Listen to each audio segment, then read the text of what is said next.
webinar today is going to be recorded. You may have just seen the recording start. And we are going to take questions, but that's going to be at the end of the webinar. I did do a webinar earlier on Monday, and we did see that this is a rather long presentation, so I would like to try and get that completely presented, and then we'll go into questions at the end. I do have the lines muted, but the only reason I'm doing that is to make sure that there's no background noise, the recording comes through clear, so we have a really pleasant listening recording for later on if you do choose to come back and look at it again. So we're going to get started. Just to let you know, my name is Carrie Doyle. I am with National Grid. I've been on this project for about 3 years now, so I have been through the New York launch as well as our residential launches. So I am pretty familiar with a lot of the functionality of the portal and the intent and purposes of it. However, I do need to make everybody aware I am not a specialist in the individual tariffs for each area. I'm also not an engineer, so I may not be able to answer all of your questions. I did get a lot of really great questions on Monday. I'm already going to be putting out a FAQ email first thing tomorrow. I hope first thing tomorrow, definitely by the end of the day tomorrow, that's going to answer any questions I wasn't able to answer during this call. So be looking out for that, and we will get started. Okay, at National Grid, we always do start with a safety message, and I'm so happy to tell you that at least where I am here in Syracuse, New York, it is a beautiful sunny day. So please make sure that you do protect your eyes and your skin and anything else that could be damaged by the sun. It is getting stronger day by day as we move into summertime. One of the things I forgot this year was to get my sunglasses, RX prescription updated. So when I am using those, even though I need them, I may not be seeing as clearly as I need to. So just a quick reminder to everyone to update your sunglass prescription, as well as always use your sunscreen for your skin. Make sure it's not expired. I did happen to come across my linen closet and found some old bottles. It's better to throw those out and get the new stuff just to make sure it's effective. I also tend to drive at certain times. I'm always heading east in the morning and westbound in the afternoon. As you know, that's always driving directly into the sun. Just taking a little more consideration of my travel plans could help me avoid those potential risks. So moving on, here's our important information for the day. Monday, April 23rd, our internal employees at National Grid began using what we call our nCAP portal. Now, I had a great question the other day. What does nCAP mean? The N stands for National Grid. CAP is Customer Application Portal. So it doesn't have any really terrific meaning behind it. It's just what we happen to be calling the portal at this time. They did start using it a week ago Monday. So you may be getting emails at this point from the portal saying, hey, here's something for you to go look at. Unfortunately, until tomorrow, you're not able to go in and take a look at those. So we're hoping first thing tomorrow morning, we're going to be launching this to the public. You guys will be able to get in, see what those reminders are, see what any information that you need to take action on. Will all be there for you tomorrow. If that's not going to happen, I do believe there will be another information email that will come out revising any information about that. Okay, so it's very important that everyone knows that in order to use the portal, you will need a login and a password from National Grid. I will walk you through that process in just a few moments. This presentation also, the intent of it is to walk you from the very, very beginning of a pre-application all the way through the connected stages. So there is a lot of not technical information, but a lot of software, click here, click there. But hopefully detailed instructions that you'll be able to refer back to whenever you may find that you need a little extra help. Some other important information about this portal in particular is that you must use Google Chrome for a browser. We've tried it in other browsers, and we just always seem to find some issues that are coming up where it doesn't perform the way it should.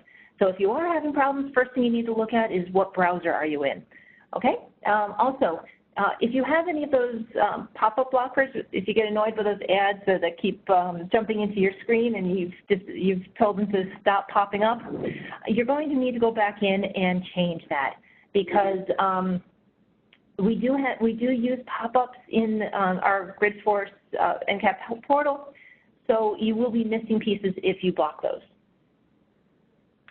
Okay, so welcome to our National Grid Customer Application Portal. How do you get there? There's a way that we can navigate right through the nationalgrid.com website. So when you first come into our website, the first thing you need to do is choose, well, first of all, I think there's a new one where you have to choose if you're UK or US. So obviously, since we are US based for this, you would want to select that. Then the next one is what geographic area are you in? You can choose Rhode Island, you can choose upstate New York or Massachusetts. It doesn't matter which ones you use to get to the portal. Just as a quick tip, if you use upstate New York, it is a couple of clicks quicker to get there. So here's if you use Rhode Island. Then the next selections here are these drop-downs, your home or your business. Either one will work for this purpose. Then you have to go to Ways to Save. It does look like it's a title, but it really is a link. So go ahead and click Ways to Save. Okay, once you're in Ways to Save, on the bottom right-hand side, there's something that says Solar and New Energy Solutions. Now, that's for Massachusetts and Rhode Island. In upstate New York, it'll say Distributed Generation. For upstate New York, if you click directly onto Distributed Generation, you're right at the portal. However, for Massachusetts and Rhode Island, you'll need to click Solar and New Energy Solutions, and then you'll have on the left-hand side of that page some additional information. When you click on the additional information, then we come down to the next arrow where it says National Grid Distributed Generation, in parentheses, Massachusetts. Okay, so once we click those, we'll get to this page that you can see here. You're going to go to the online application portal. It doesn't necessarily say nCAP, but it is the application that you're looking for. Okay, once you click on that link there, you will come directly here, which is welcome to the DG portal. You can tell that we have a number of names for it. It's the nCAP DG. It's just our self-service application. It all does mean the same thing. It's all on this location. You can see here that there's a direct link. If you don't want to go through all of that, you can go right to https://NGUS.nationalgridus.force.com. Okay, this will bring you directly there. It is a Salesforce platform. Therefore, you can know some background on that. That's where the force comes from. That will get you directly there. What I've always done is I've bookmarked that location so that I can go back to it over and over again really easily. This is our public site. Anybody has access to this. Anybody can take a look at it. If you scroll down, you can actually see a listing of applications right from the public site. It doesn't give you a lot of specific information about those, but it does at least tell you how many applications are there and what size they are, I believe is there. So you could do some analysis just out in the public offering information. The search bar up on top is really very powerful. I know for a number of years I've used search bars and they didn't give me anything, so I kind of stopped using them. This one is not the case. Please go ahead and use that search function. If you're looking for a specific application, you can type in the case number for that application. It will come right up. You can ask for information on articles, what to do next. In this the search bar, you're actually going to find this recording as well as this presentation. So you'll be able to come back here and find this information whenever you need to. Also, the Contact Us button is going to be very important. Anytime you run into issues and you can't reach your job owner real quickly, the Contact Us button is available, especially for password resets that may not have gone through as quickly as you'd like, or any of the technical issues. Contact Us is definitely the way to go. Okay, so next step, I did say that everybody needs to have a login in order to get anything more than just the general information from the public page. So everyone who's looking to do an application or looking to contact us, you're going to need to go into the login button. Everyone needs, each company that we deal with needs a single point of contact for us. So there's administrators who are going to be the ones who are going to chaperone the registration process for us. If you don't know who your administrative person is for your company, please click the Contact Us button. We're happy to let you know. If we don't have one yet, then we're probably going to reach out to you to see who that should be. I believe that's already underway. So like I said, we did have some issues. I heard on Monday's call that some people had used the Contact Us button and they weren't getting a response. Immediately following that call, I looked into it. All of those should be taken care of at this point. If you still did have put in a inquiry with the Contact Us and you haven't heard back, please contact me directly to send me an email, carrie.doyle@nationalgrid.com. I will look into that. Okay, so once you click the login button, you are going to get to this screen. I'm assuming that everybody here would already know who your admin is. You've already received the email address for your company. What you need to do is to register for your own login. So we go to not a member at this point. That word may change to new to the portal. So right now we're using not a member. And then the next screen you're going to see is company detail. We need everybody who already has existing applications with National Grid to use the existing company tab. Okay, the only way we would use, oh, I'm sorry, it looks as though my share screen stopped working for a minute. Okay, sorry about that. Okay, so we do need everybody to have the new user existing company. The only way we would use the new user new company is if you've never done business with National Grid before, you're a brand new company and you'd like to start working with National Grid. But the reason why we have the existing company one is that any of the applications that you already have in progress or the ones that you have connected already, we've taken them from our old system and moved them into this new system. So this is how we're going to work with even the old information going forward. So that's why we need you to use the existing company, and that's why we need to register the admins outside of this process. Okay, so click New User, Existing Company. You'll get the New User, Existing Company will highlight for you, but now you need to type in your administrator's email address. They will give that information to you. Sometimes you have a generic email like info@ and your company name. That may be what they decide to use. But once again, contact them. They will provide you with that email address. The next screen you'll see that the solar company is already pulled in based on the information provided with the email address on the previous page. What we need you to do is type in your first name, last name, your email address, and create your password at this time. It might take a minute or two to create that password. There are some strict rules around that to make sure it's a nice and strong password for you. So once you click register, at that point you're going to need to wait. The administrator will need to approve you coming into the portal and verifying that you are part of the company and that you will be able to have access to that information. An email is automatically sent to your administrator at that time so that they can speed up the process and get that information back to you as quickly as possible. Okay, our administrators would come into the portal already. They will have a button, and only they will have this button, the Manage Contacts button. So they would click on this button. They will have a list of people who are looking to sign up under their company name. All they need to do is click the Approve button. It does say Activate there. It's an old screen. It will say Approve. So all they need to do is hit Approve down the line of all the people who need to be approved, and you're all set. At that point, you will receive an email, which is the one on the right here, that will say you are all set. Here's what your login is going to be. It's going to be your email address with just an NG and an underscore in front of it, just to make it easier and easier to remember. Okay, so that's when you can come back to our login page. Click that in the login. You'll need to type in NG underscore and then your email address. You'll put in the password that you just created, and then click Login.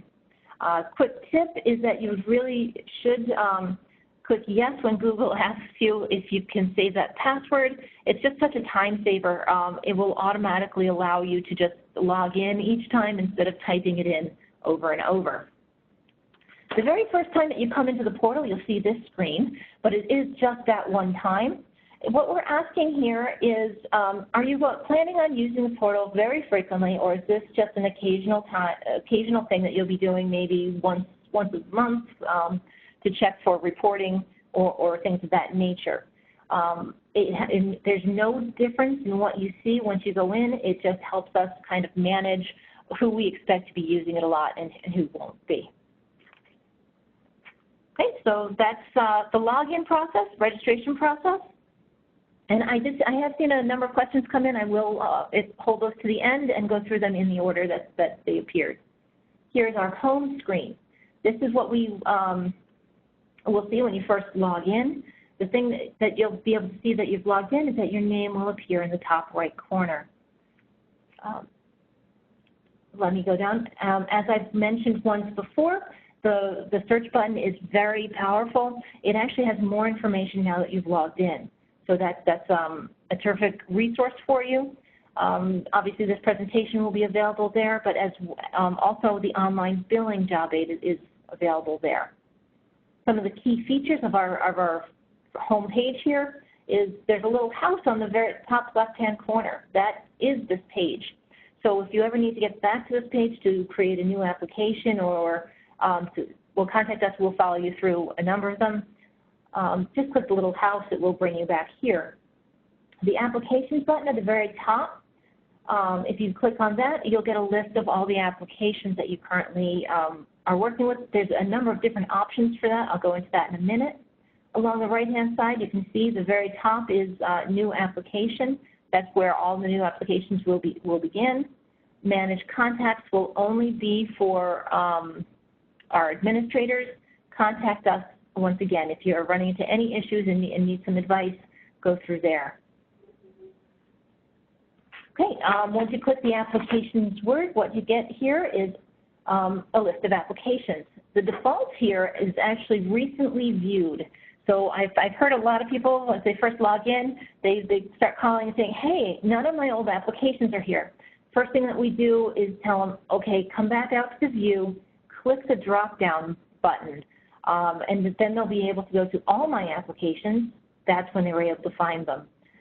So I don't know if we can change the default, but when you do see that recently viewed applications doesn't have anything because you haven't been in there before, you may want to go back and just change your view. Okay, we're going to go into how do you submit a pre-application. Okay, start a new pre-application. As I just mentioned, all new applications are going to come through that new application button. You're going to get a drop-down, as you already know. Today's focus is going to be our Massachusetts, New England applications and the complex applications. The simplified applications already have been going through the portal for a number of months. I believe they began in October. We're just going to be adding to that. So this is going to be a complex Massachusetts application. We are looking to do a Rhode Island regrowth complex webinar in the next 2 to 3 weeks. So keep an eye on your emails for that if you're interested. So here we're going to be doing pre-application because most of our larger ones are going to need that pre-application. And we're going to click Submit. The developer information, I should probably define what a developer is. Just so you guys know, we have a lot of different acronyms here at National Grid. We have contractors who do things for us. We've got vendors who do other things. We've just kind of decided that anybody who's working on interconnection applications with us, we needed to give you a generic term. So if I'm saying the word developer, that does mean that we're talking about you guys. So all of our partners who are helping us here, your names will automatically be populated in the application details. Now, the first thing that we're going to need to do is to type in the address of your project. So we need the street and the city. More importantly is the state and the zip code. The state in particular will tell, this portal is used for all regions. It doesn't matter if you're doing one area or another. It doesn't matter if it's a small project or a large project. We do it all through here. But this is how we start narrowing down the track it's going to follow. By the information that's put in on these next 2 screens, it will tell us what is required from there on out. And then it's auto-populated a lot of our communications from this point. If you do make a mistake on these two screens, at this point it's easier if you were to just withdraw this application and start over. But once you get into further along and then you realize there may have been a change, that's when we'll have to talk to our case owners.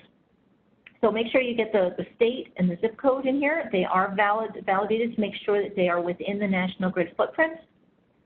And as we scroll down on this page, the next questions we're going to ask you is technology type. We want to know if it's inverter or what other equipment is there. We're going to ask fuel source. That's going to ask solar, wind, natural gas, whatever the fuel source is going to be.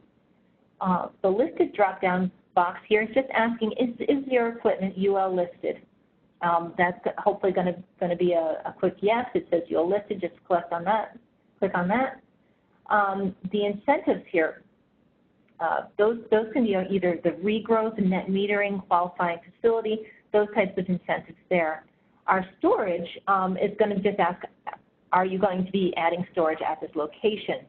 Obviously, one of the most critical issues or pieces of information here is the AC capacity. So we are going to need to understand that.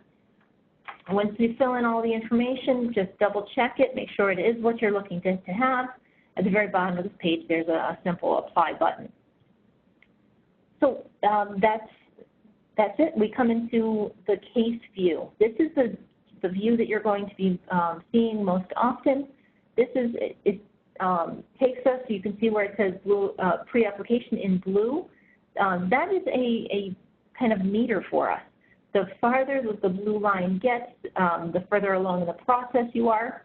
As you pass each of the individual stages, you will get a green check mark, and the one that is active will be in blue. So that'll be able to give you a quick visual on what's going on with your project just by clicking into it. I did have a great question last Monday on what does the priority mean. Actually, the priority is not, we're not able to even touch it. We are asking to have that removed.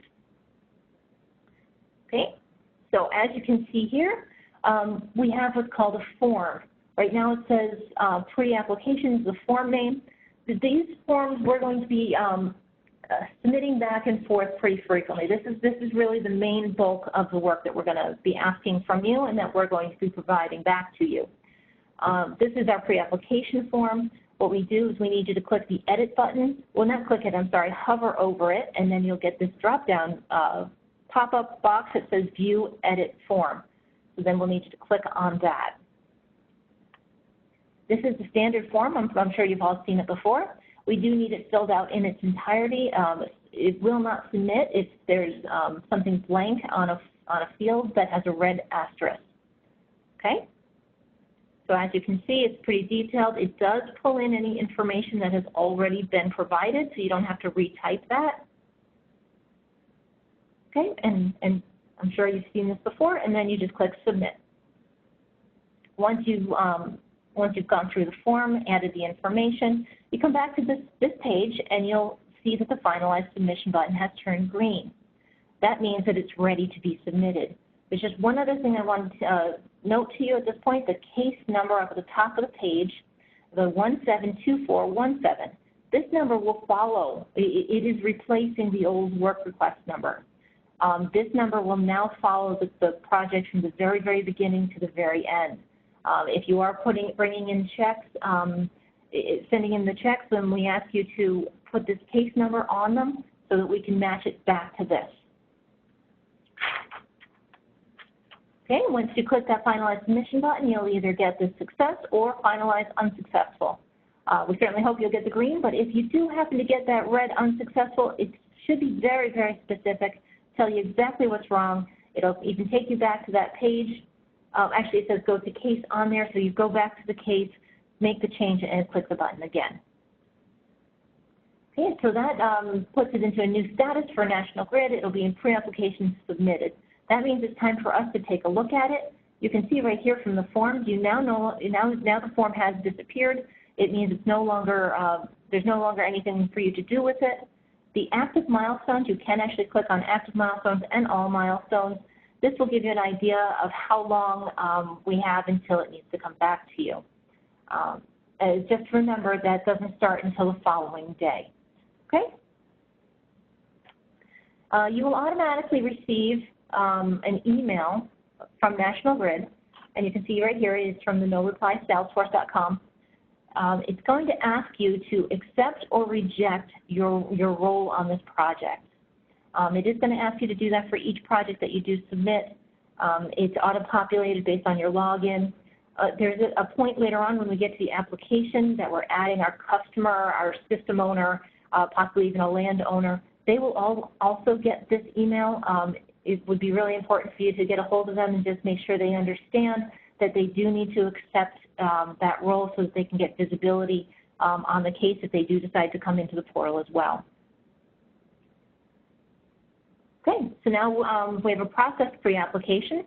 So you will receive an email that says it's ready for you to take a look at. So you come back into the portal, you log in, just the way we showed in the registration. You click your application. If you change it to recently viewed now, because you have just submitted it, so you've just seen it not too long ago, you'll be able to find it right on the recently viewed view. So we're going to click on the case, come back in, and we'll see here, I'm sorry, the type is kind of small here, but now you can see that there's a form here again. At one point, we just saw that it had disappeared. So if we click, oops, I forgot to mention something. If you do see it in this status where you just see the pre-application here and you don't see the additional forms for the application, you may need to just send a quick note to your case owner and ask them to please move it forward so that you have access to the rest of the forms. More than likely, this is how you're going to find your pre-application because it is now linked with the application itself. So to find that report, you would click on the word pre-application. The next screen you get, you have two options, details or related. So click on that related, and you will see the notes and attachments right there. This will be your pre-application report. If you click on that file, you'll be able to save it any way you'd like to, and it'll be there for your use. Okay, the next thing we'd like you to do after that is we need you to make a decision. Are you going to go forward with this pre-application or into an application or not? If you choose not to, please click the Withdraw Application button. It just keeps our data clean and helps us know. If you don't, after a certain number of days, it will time out and go into withdrawal status anyway. I'm not sure if it's 60 or 90 days, but I can find that out. If you do need an extension on this, make sure that you click on the request extension. It will give you some extra time in order to get the rest of the application filled in. Okay, the first thing that we need to do if you are going to move it into an application is to update application roles. It's the third button on the bottom here. I know it doesn't show you anywhere in here other than in this presentation, but that is a critical thing. If you go through all the forms and don't do that, you will have problems finalizing the submission. So make sure the first thing you do is update those application roles. And here's the screen to update the application roles. This information will be available for you to come back to at any time. Whereas the first two screens where we did the pre-application, that information you cannot get back to. That is locked at this point. You will need to talk to your case owner if you need to update that information. However, if you also find that your bill account number somewhere along the line has finalized and you have a new bill account, this is where you would come in order to update that information. Billing account is right here under billing customer, so you'd be able to change that. By changing that, it will change all of the billing information on this application.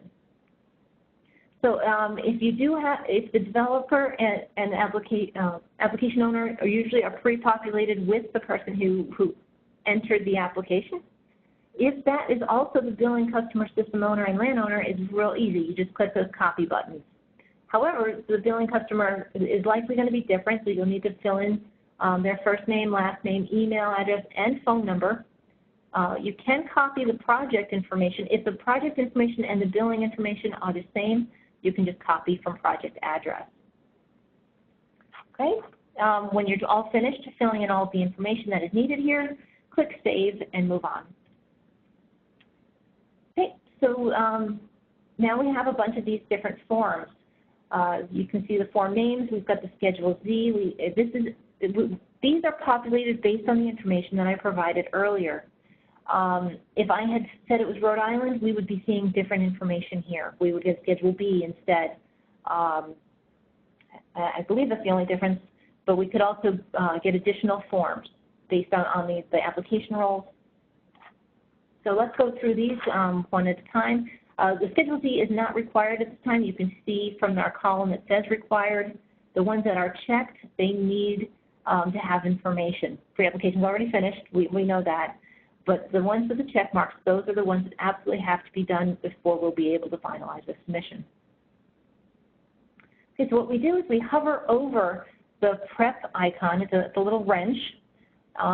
We'll start with the application because we know that that is required.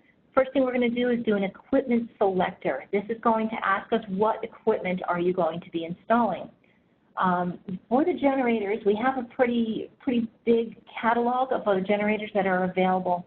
So if you type in the manufacturer's name at the top, you'll get a list of all of their products, their model numbers, as well as specifications.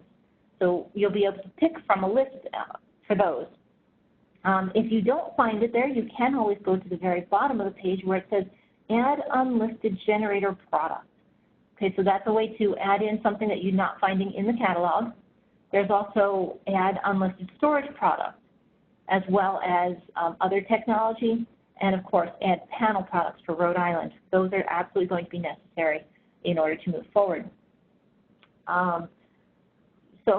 Let's go back to the generator. If you put in the manufacturer name, I think I used Solar Edge here, and then click Search. What you're going to get is a listing, and this listing goes on for quite a long while. I just didn't have the screen space to show you. So I could pick the one that I'm going to be using for this project. You can see when there's a blue line here where it says Manufacturer's Catalog Cut Sheets. If we already have the cut sheets, then you don't need to provide them. It's only when you're adding brand new technology that we don't have in this, in our catalog, that's when we're going to need those cut sheets. So once you pick your asset that you're going to be utilizing, you're going to get this screen next.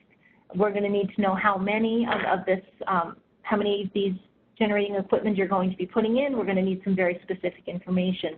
Please fill it out as best you can. Obviously, anything with a red mark is required. You're not going to be able to submit without having that. When you are done, click Add Asset, and you'll see that it has now come to the selected products list. That means that this is what you're going to be putting in. And you can see you still have available products underneath, and even at the bottom of this page where there wasn't room, you can go in and add your panels or any other generators. When you're all finished selecting all of the equipment that you're going to be using for this project, click Submit Asset. It'll say Asset Created Successfully, and you'll go to the case. Okay, so we've done the equipment selector for the application, but the application is actually our most complicated form. We also are going to need to edit the form that's there. So we're going to hover over the Edit icon and then click the View Edit Form. This will be very familiar to you. We have pulled in any information that is already provided. So then you just need to scroll through here, look for anything that's not filled in. I do believe that Date Prepared at the very top is required. But anything with a red asterisk, especially, make sure you take a look at in order to make sure that that's filled in. So at the very bottom, once you're all done, we click Submit, and we come back to our application. Now you'll see that it did move to the draft status, which is what we need in order to finalize the submission. But right next to that, it says that the signature is needed. So that's still one more thing that we need to make sure that we do. Okay, there's two ways to do a signature. You can either have this form. Now, you do need to fill it out on the form that I just showed you, but if you also have it printed out and have a customer sign it, you can take a picture of that or scan it in and upload it to that upload button at the end. Now, if you prefer not to do that, we already did the form. It is in here already. you could send an email just by clicking e-sign. That will automatically send the email to the customer based on the billing customer email that you just provided in your application roles. So it will send it directly out to the customer, and they will be able to sign it. Now, if you did print off the form and have the customer sign it, we are going to need you to click that offline sign option. It just lets the system know that it is in the uploaded area and you're good to go. Okay, so now we can see that e-signature was chosen for the application because it does come right up on the screen. Also, if you had any cut sheets that weren't provided in the catalog, if you had any panel products that needed the cut sheets, we would ask you to upload them on the upload icon. We do not overwrite anything. So as you can upload the application itself, then you can add cut sheet after cut sheet. There is no limit here. Feel free to just continue to do the uploads over and over again. They will all be there. Okay, so the next form that we have to take care of is our site plan. So we're going to click on the upload site plan. For here, we use some babies. Obviously, that's not going to be accepted. I just didn't have a good picture of the forms for you. So we just pick our file for our site plan. We're going to choose the file. We click Save. It's going to think for a minute and then give you that Upload Successful button. Now, I did make a mention earlier that in our last meeting that Google Earthshots may not be able to be acceptable at this point. There is an ESB out there that says what is available. I believe those are assessor plot maps and survey plans. If you are having a question about the Google Earthshots, please feel free to contact your job owner. They can explain it better for you. And if it's worked in the past, they are going to be reviewing these. I'm not sure exactly how that's going to go. So just make sure you contact them. They'll have a more definitive answer for that. Okay, we have site plan is complete. Once you upload it, there's nothing else that needs to be done for our site plan at this point in time. Just remember that it may come back to you for revisions, and I'm going to show you how that happens.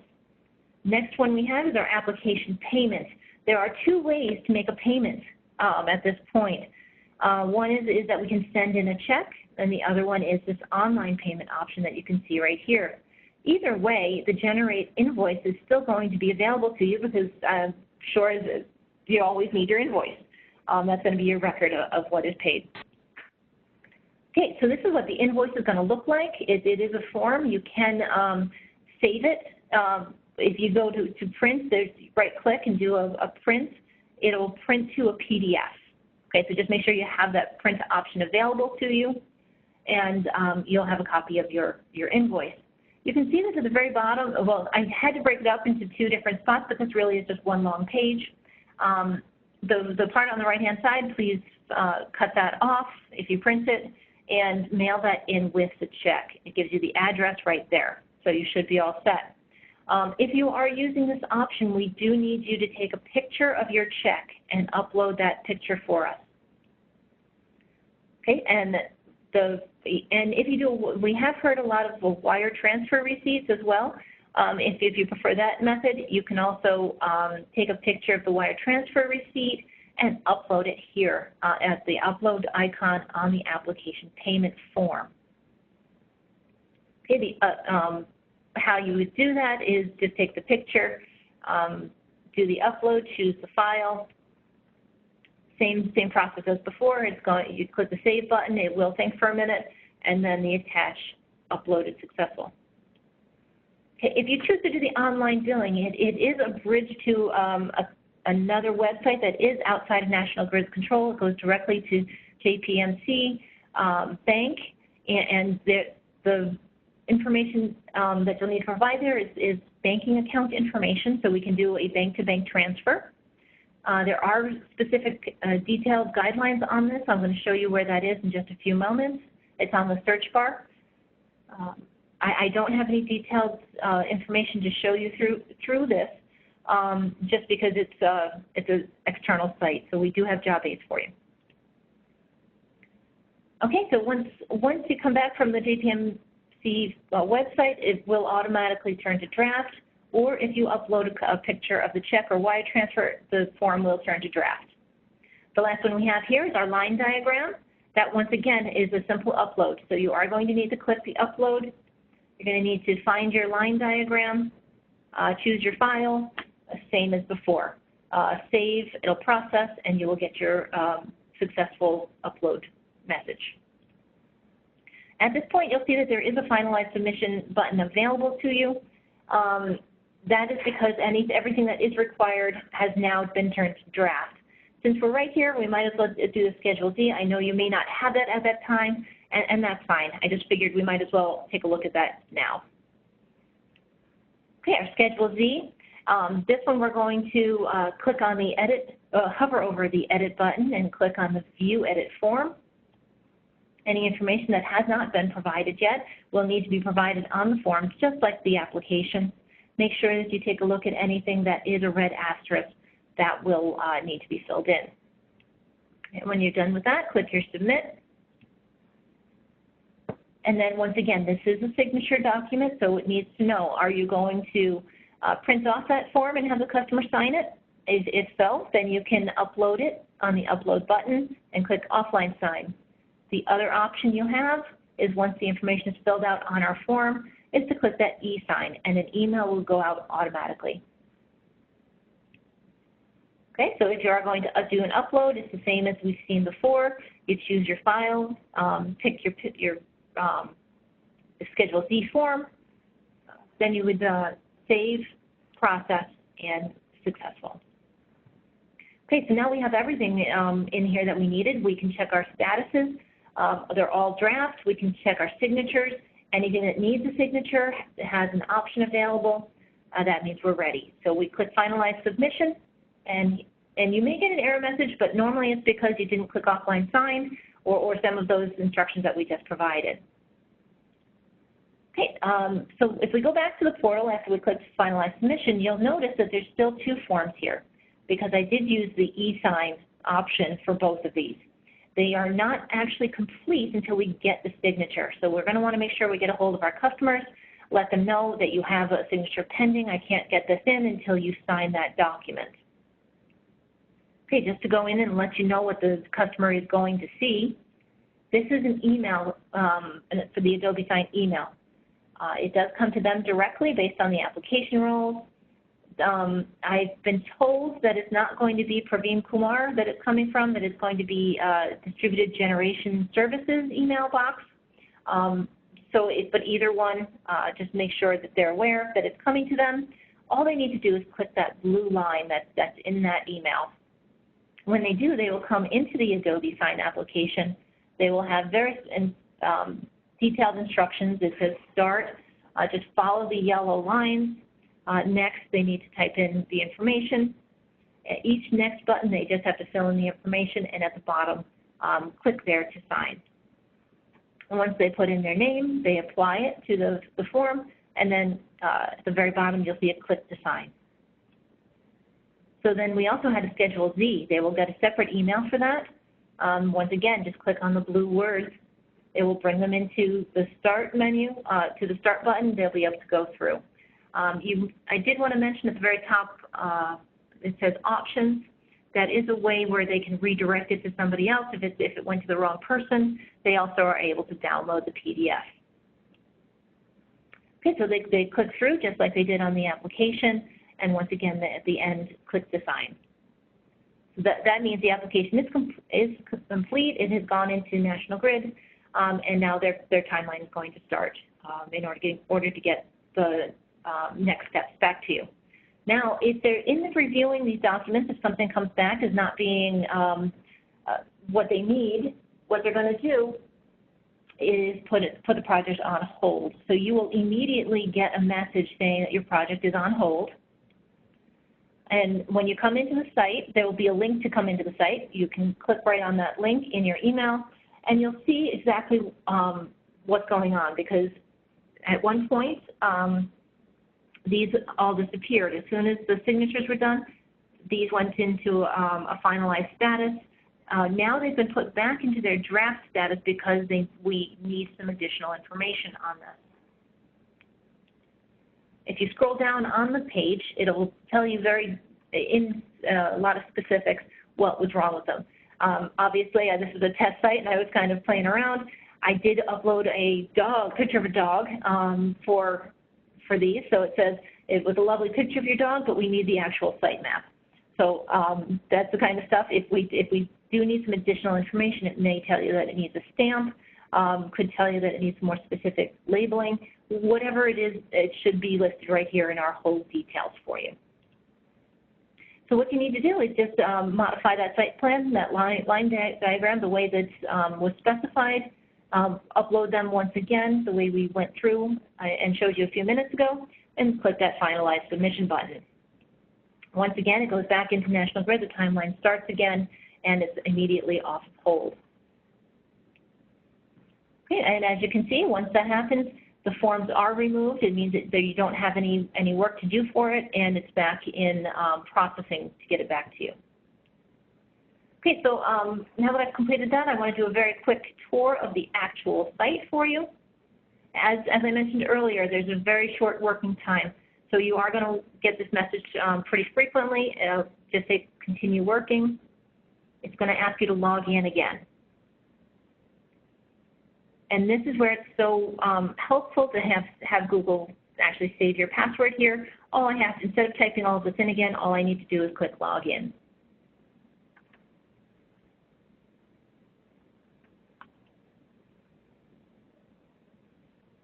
Okay, so it's a little slow today. They're probably doing a lot in the background to get ready for tomorrow. So I'm going to go to Applications, even though the page hasn't quite loaded yet.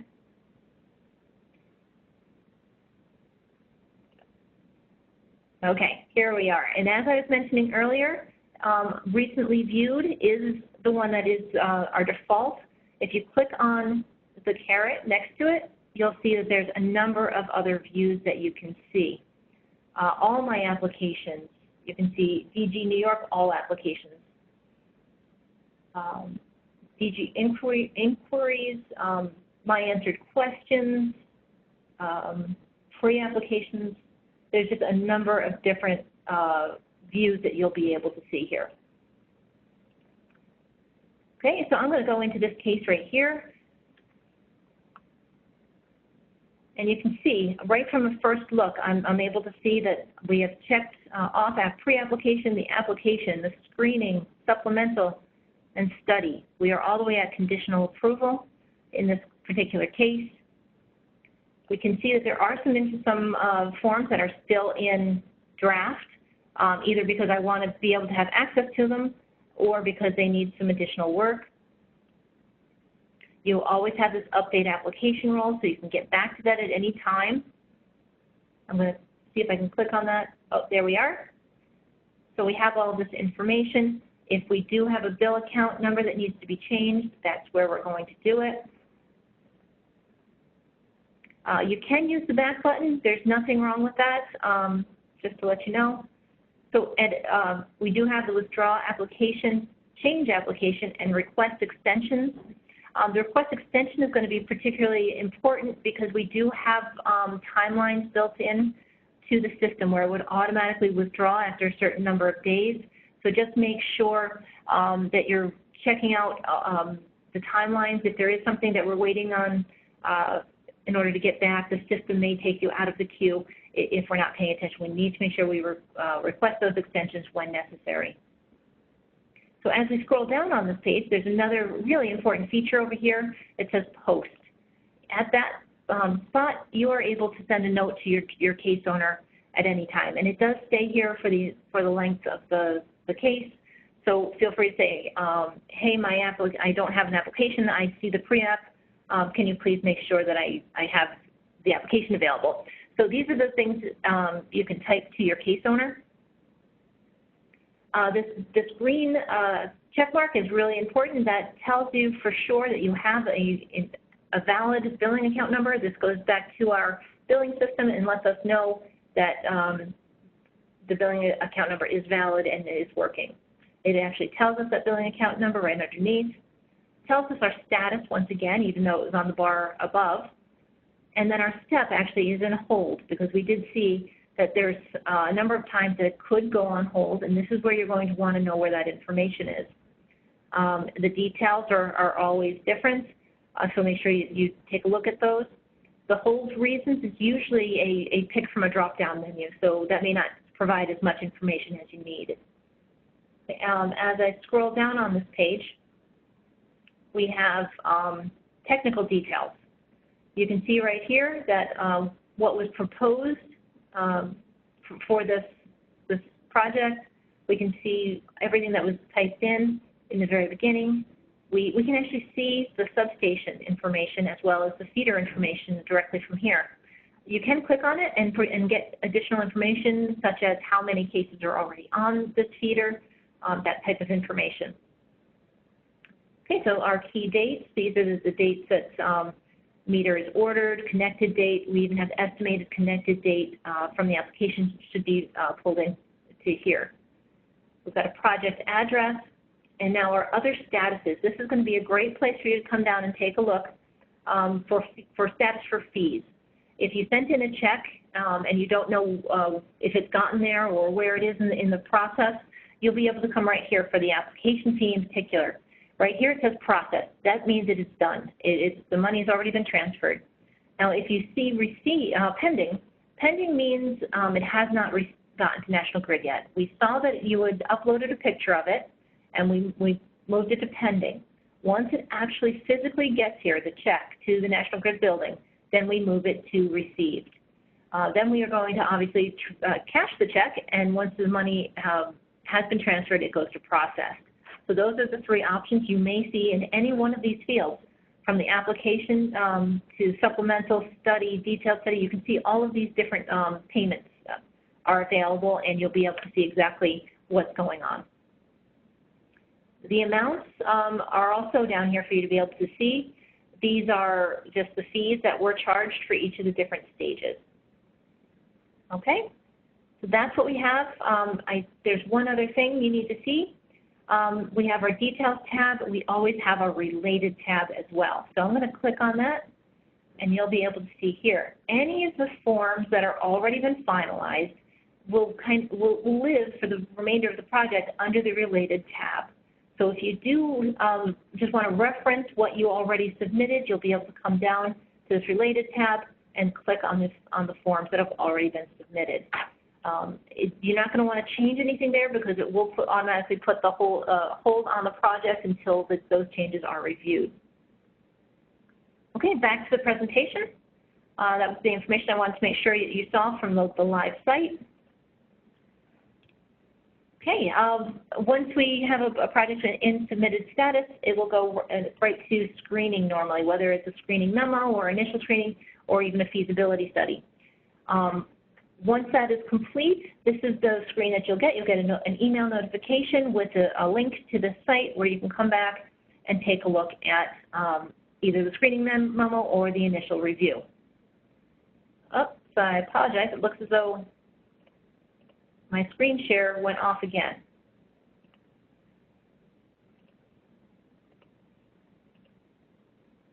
Okay, we are back on the screen share. I apologize for that.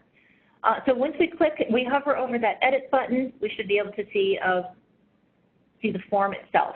So all of the information will be here.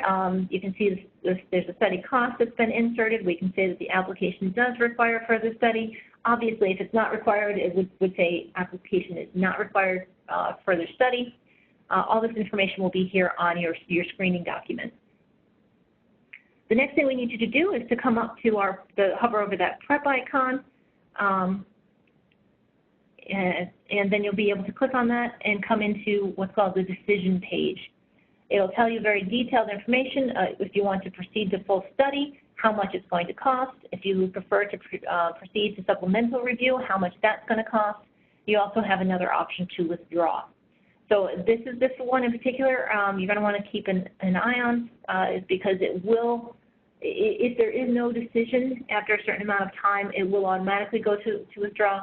So just please make sure that you let us know what your decisions are. So for this particular case, what I did was I said proceed to impact study. I immediately received 2 new forms. I received study payment form and the impact study agreement. So the reason why I went over in detail all of these forms in the beginning is so that when we got to this stage, it would be pretty easy. We don't have anything that's out of the ordinary for our forms after this impact study. We would just need to have that signature. You can send it an e-signature, or you can print off this form for under the edit button, have it signed, and then upload it. As simple as that. Study payment is the exact same options that you had earlier with the application payment. You can either do the JP Morgan Chase Bank, or you could do a check, take a picture of it, and upload it here. Once you do those, your finalized submission will be available. Actually, I've got a couple of pictures of all of that where we have those choices still available. We can upload the signature form here. Okay, impact study, offline signed, and then we finalize our submission. Okay, so that means they've moved on to impact study. Now we need to see how we're going to receive that impact study. You will well, the impact study, detailed study, supplemental study, all of these are the same. So it's the same process. You will receive an agreement and a payment form for each of those. I kind of skipped over the impact study, went right to the detailed study, so just so you can see how that will come through. The details, this is what you'll get when any study is available. You'll get an email. It'll have a link at the bottom to where you can find the study. So here it is, back up on the top of the case. We'll be able to click Detailed Study Report. We'll have to click over to the Related tab to get that attachment, and then you'll open up your study. Okay? After the detailed study is completed, you will immediately get an interconnection service agreement. When you click on that, once again, you'll go to the Related tab. This is where you'll see your agreement, where you can download the agreement. We are going to need you to do this in a bit of a manual way, where we'll need you to sign that ISA agreement and then upload it back to this exact location. If you would, we'd really appreciate if you could label it as an ISA signed. That just helps us know that this is the signed version, not the original version that went in. And anything else we can do to keep these files straight would be really helpful. Okay, once you have that interconnection service agreement signed and uploaded back onto this form, we're going to ask you to click the Finalize Submission button. Okay, once you do that, it now comes back to National Grid for the ISA and moves forward. You're going to stay in conditional approval for a little while. You'll have witness test plans. All of these, obviously, kayaks information will also be provided here. I thought I had that here. I'm sure it's in another page or two. So let's go back. Now you have a signed interconnection agreement. Now we need to have National Grid sign it as well.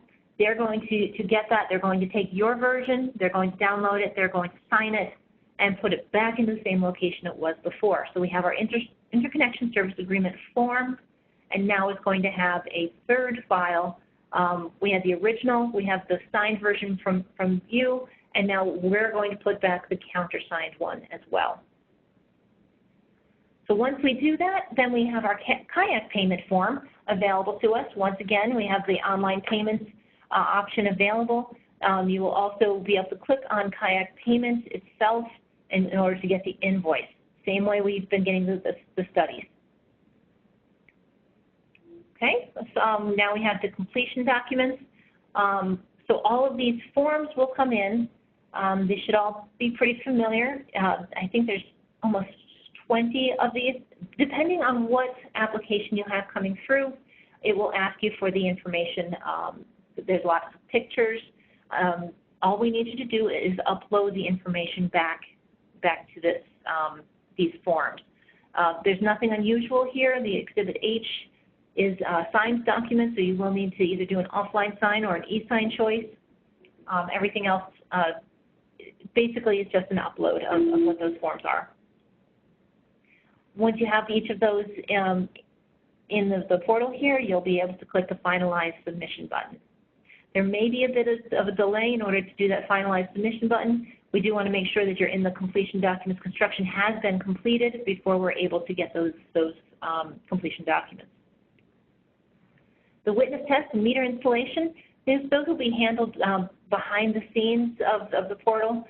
So your job owner will contact you directly with scheduling of those witness tests. And also you will see any one-line diagrams or site maps come back to you in the forms if they do need any additional information. So at this point, you can see that we have gone all the way across our meter bar at the top. We have check marks all the way across. We do have a blue connected button. So that means this project is now connected. Okay, that's the end of our presentation, but now it's time for questions. I just want to do a quick check on time. I am just a couple of minutes over, so hopefully we can get through these questions. Oh.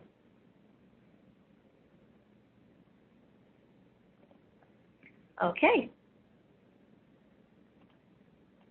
I'm bringing the chat questions up at this point, see where we start. Okay. Are you trying to hide the interconnection information and portal web page? That's a rather convoluted series of steps to get there. I do agree, and I'm sorry, we are working on getting it more prominently available. And until then, please bookmark the site. That will give you the least headaches at this point. Is the contact us only email? Is there a phone number to call? I'm not aware of any phone number to call. It's not necessarily an email. It's actually an application. So it's a workflow. It goes directly to a team of people who are waiting to answer those. Okay, when will the webinar recording be posted and what term should be used to search for it on the portal? That's a great question. I was waiting to have this one completed because I thought it would be a cleaner version of it. In our Monday version, I did a lot of questions in between instead of leaving them for the end. So I'm going to upload this. I hope to have it there by tomorrow. When you search at the top, what I would do is search for training. That's usually a keyword that will get you here. There are a number of videos, so you're going to want to say New England training because I do have some New Yorks and some simplifieds out there that you may be a bit confusing, but I'm sure if you do New England training, you'll be able to find this one. Okay, can multiple user accounts be established under a single user account with separate email addresses? That I'm not sure about. As long as you have an administrator, I don't see why not. I'm just not sure what the purpose would be behind it. You might want to check with, do you use the Contact Us button? They're the people who are the technical experts on that.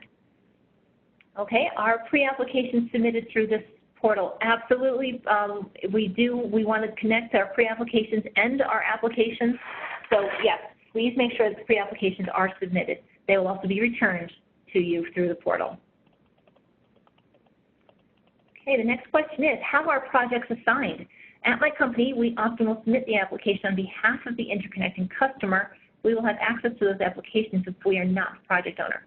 Yes, absolutely. As long as you're under the same administrator, you will be able to have access to all of your teammates' projects. Now, how we assign them here in National Grid is going to, I do believe it's based on region and workload. If one person is getting too overloaded, we certainly don't want to keep assigning them additional ones.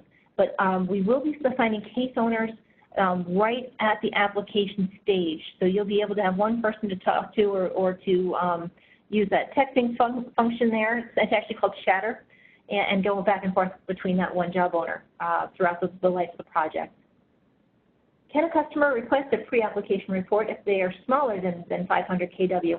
Absolutely. All you have to do is go into the pre-application. We're not going to restrict it to anybody to just over 500. It's just required for those that are over 500. Okay, next question is, I have tried a few pre-apps. However, it did not provide any data. Is that still a manual process behind the scenes? How long does it take for the data to be populated? And yes, absolutely, it is going to be blank for a little while. I do believe that we are allowed to have 10 days in order to get the pre-applications back to you.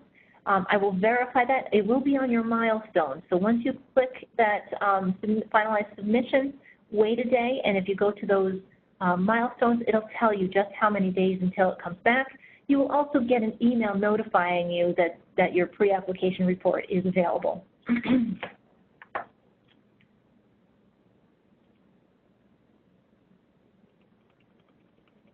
Okay, for inverters that list both a nominal and max AC rating, which should be listed in pre-apps?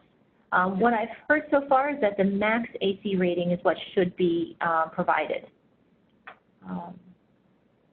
Our next comment is, can we just talk about how awesome this thing looks? And thank you very much for the compliment. That's very nice. Okay, when does the day review counter period start? If I submit an application at 5 a.m., will processing begin that day once National Grid business hours commence, or the next business day? If you submit it at 5 a.m., I'm sure that we will assign it to somebody within that day, and they will start working on it. However, it is an automated process for the milestone timeline to start, which means that would be the following day. So it doesn't matter what time you're doing it. We will actually start working on it, I'm sure, but the timeline milestone won't start until the following day. Okay, applications are not accepted without data sheets. Where should those be uploaded? Same question for battery forms. Absolutely, those need to be uploaded on the upload icon. So please make sure that those are included. That's a great point. Thank you. Okay, what is the application number? Is it the DG work request number? Is it the application work request number? Or is it the invoice number? It's actually none of those. It is a separate new unique number just for the application. Now, we're also going to have a service work request number. We're also going to have an application work request number. I wasn't aware that you guys would actually need that information. I thought that was an internal working for each of those numbers. But you'll probably be able to see those numbers in the area that I was showing you a few minutes ago. The invoice number will be on the invoice itself. So you have access to all of those numbers, but no, the application number that will stick with it the whole way is the case number. It is unique, and to be honest with you, at least from my viewpoint, is more important than the other ones at this point. Meaning data sheets for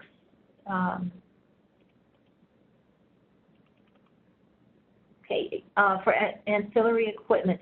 I think the question here is, do you need data sheets for ancillary equipment? And I would say yes. Any equipment, well, there's two ways to answer it. You can try and put in the equipment information that you have available to you. However, it may get rejected and sent back to you asking for the additional information. So if you are in a rush and need to get it moved forward, what I would do is add as much information and equipment as possible. You have a better chance of making it through without it coming back asking for additional. Okay, so with the new database, you have all of these generating units. Are you still going to require the same anti-islanding letters you've received many times from everyone moving forward? And the answer to that is absolutely yes. We will need that anti-islanding letter attached to the application in the upload icon. So please make sure that you are providing everything that you're currently providing. It just needs to go in one of those uploads.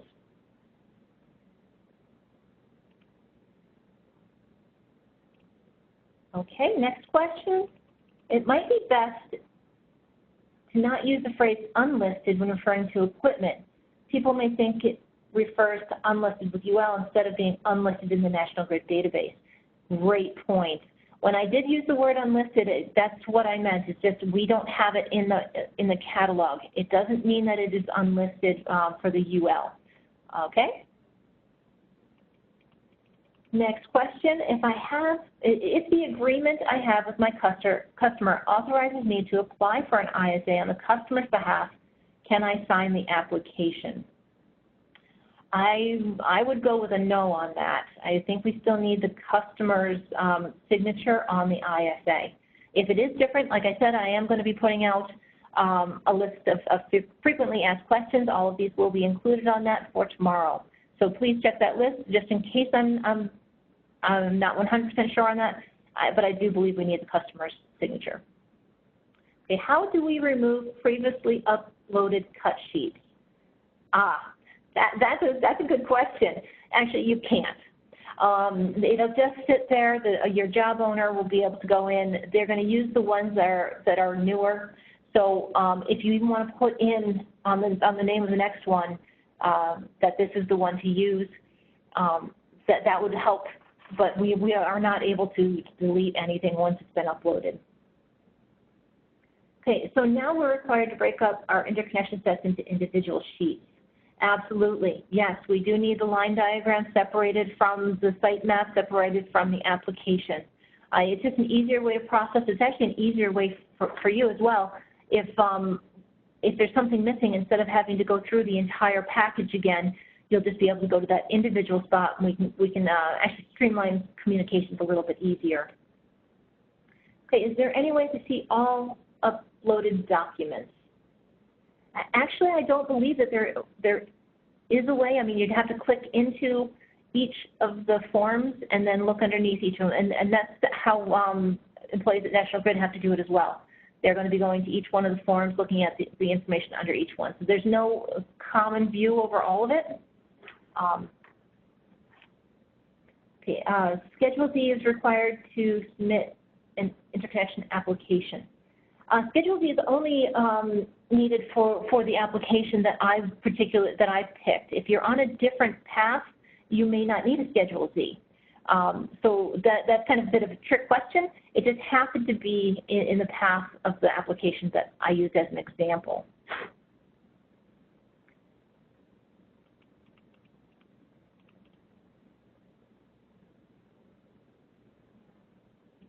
Okay, the next question I have is, are our government partners going to be able to review the portal to confirm the application questions conform with tariff? And I absolutely hope so. I'm working with a team right now trying to make that happen. So next question, are there definitions of the different roles anywhere for reference? These roles get complicated in some cases, and I want to make sure the right person is being sent the auto email for e-signature. We actually don't have that currently available, but on Monday's call, I was asked to put together a list of each of the forms and what they're used for. So I can also do that, or at least request to have the support team give us a sheet of paper, just an kind of a definitions page of what each of those are. So I will make that request. So thank you for asking. Is there a way to search that will show all applications that are on hold?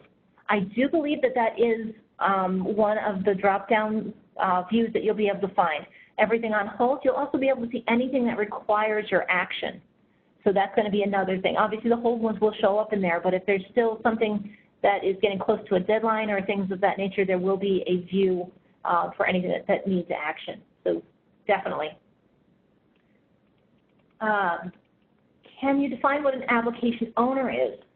Are they whoever is responsible for submitting the form? Actually, I don't want to give you an answer to that one and then be wrong. So let's see if I can get that on the, it's not going to be available for the FAQ tomorrow, I can tell you that for sure. But let me see if, I will definitely get that list of what each of those are, since that was already requested. Okay, for a new standalone system, does the portal automatically create the pending account number? No. What we do need there to be an account number already created in order to even start in the portal. You can see that we were able to get through pre-application without an application number, but we can't get the application submitted without an existing CSS National Grid account number. So if you don't have that account number, you will need to call into the call center and request a pending account. Now, when you do that, they should provide you with the electric service request number as well as the billing account number. So if they only give you that ESR number, just make sure while you're still on the phone with them or you're still talking to them that you get the account number, because that's what you'll need to move forward in the portal. Okay, is there any visual representation of the withdrawal timelines? Will we be notified at any point for, oh, absolutely. You'll be notified probably 3 times before it is actually withdrawn. I just need to make sure that you're aware that when you get those notifications that you do act on them, because we'd hate to see anything automatically be withdrawn without people understanding what the implications are. Okay, when is access to the feeder information provided in the application process? Usually in the screening memo. That's when we first provide information on what is already on the feeders. If system modifications are already being implemented for others who applied before us, whether the line upgrades or substation improvements such as 3V0, will we be able to see that when we submit an IA so that we can understand that we will be assessed a prorated share of that cost? I'm pretty sure that the cost sharing will come out in the impact study. I'm not aware of it coming out earlier, but I will double check that for you.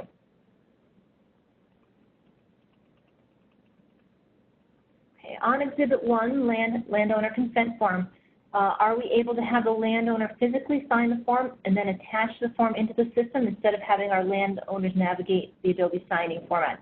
Absolutely. Yep, you just print off that form for them. It's using the form menu.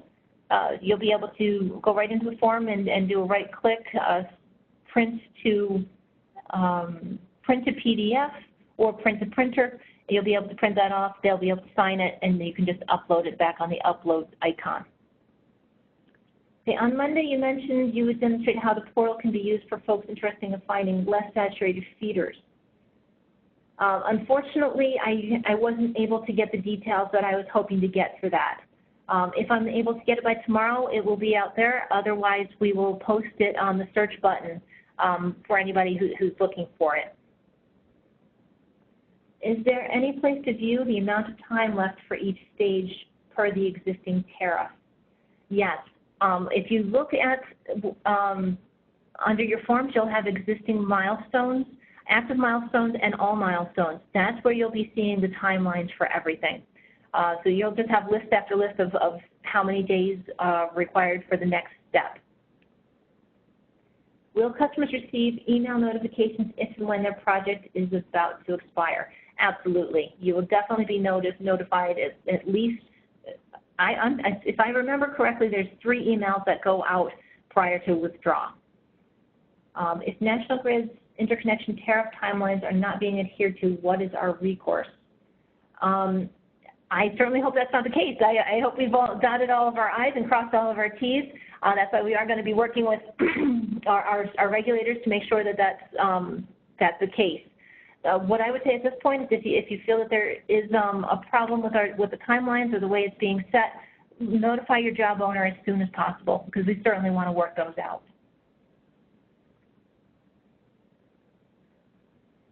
Okay, the portal is currently not allowing pre-applications for large projects to be submitted.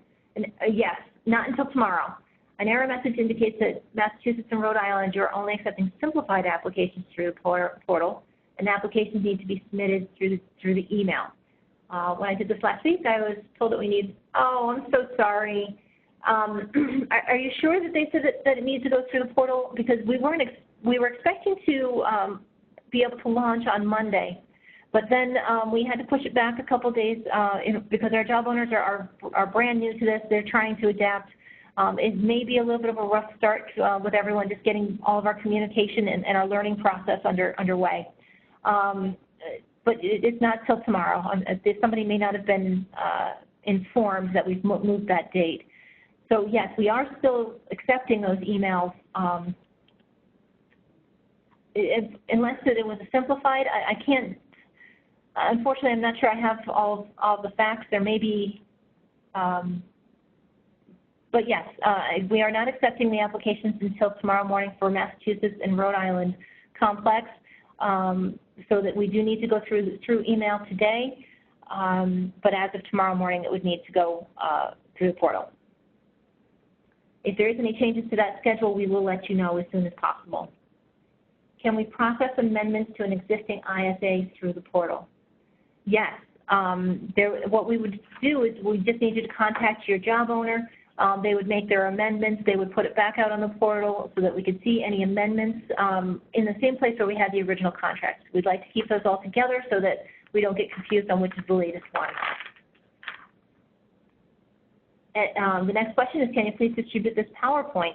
And absolutely, it's going to be loaded right onto the search bar, so you'll be able to find it. We will also send a link to the YouTube video. If you separate special purpose entities, have the same name for an administrator or email, will those account numbers or projects be controlling? I'm not sure what this is saying. What I can guess it says is everybody within a company will have access to each other's projects. So everybody will be able to see them, be able to edit them, and help with those. Okay, does the portal treat DC coupled storage and AC coupled storage differently? Absolutely. I'm just trying to think of how it would do that. I know that there's different places for DC and different places for AC storage. I'm just not exactly sure how. So let me get that back to the team and find out some more information on that. Okay, I have another statement. Schedule B is required for participating in a net metering program. It is not required for regrowth. Okay, so that's a great clarification, so thank you. Okay, are the QF forms available through the system so the owner can register as an energy supplier and get paid for the generation? Yes, that does come later. I think you're saying, as I mentioned at the very beginning, I'm not an expert on all of the different forms in all the different regions.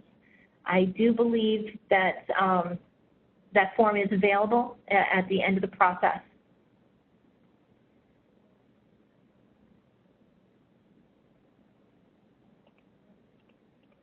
Okay, does National Grid allow multiple projects to participate in a group study? Yes, actually we do. We would need each application to be entered separately.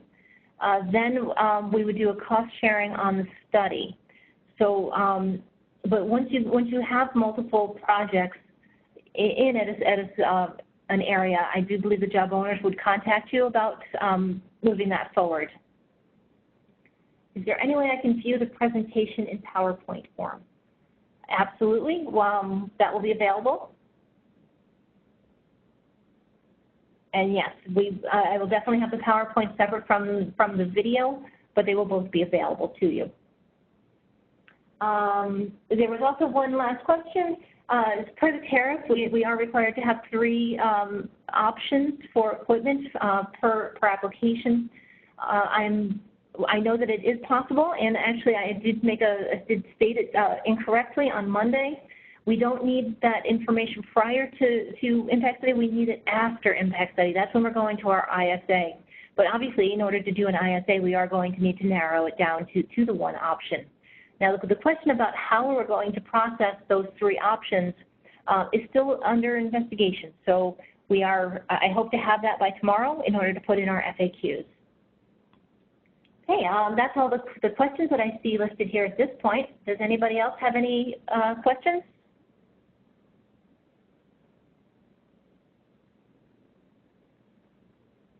Feel free to take yourself off mute. Oh, I have a really great question here. Another one just came up. Are there any security concerns related to uploading images of signed checks? And actually, we have addressed that.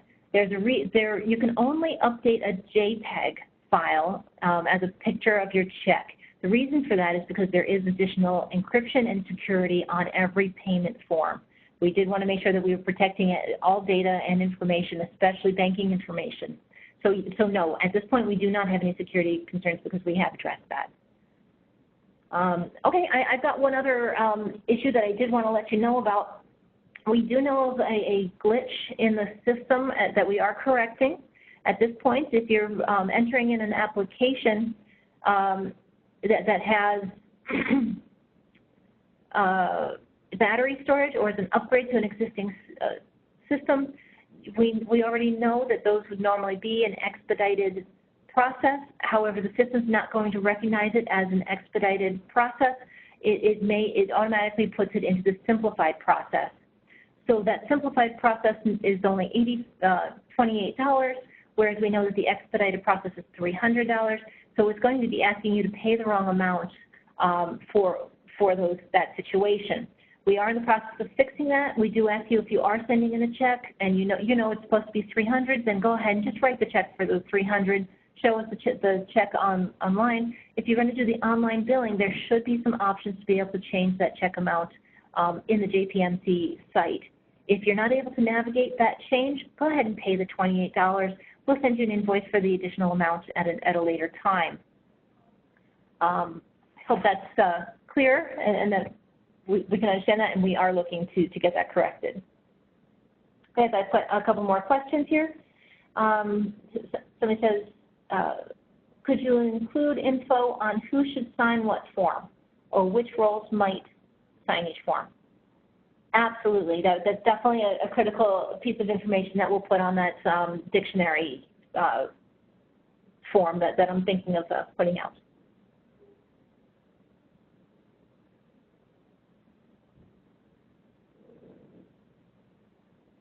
Okay, any other questions? Okay, I apologize that we've gone so far over. I'll schedule better next time. I promise. I just didn't realize we were going to have so much detail in order to get through today. So I thank you so much for your time and your attendance today. Feel free to reach out with any additional questions. Definitely that Contact Us button is the best place to go. And I look forward to talking to you again soon. Thanks again. Bye-bye.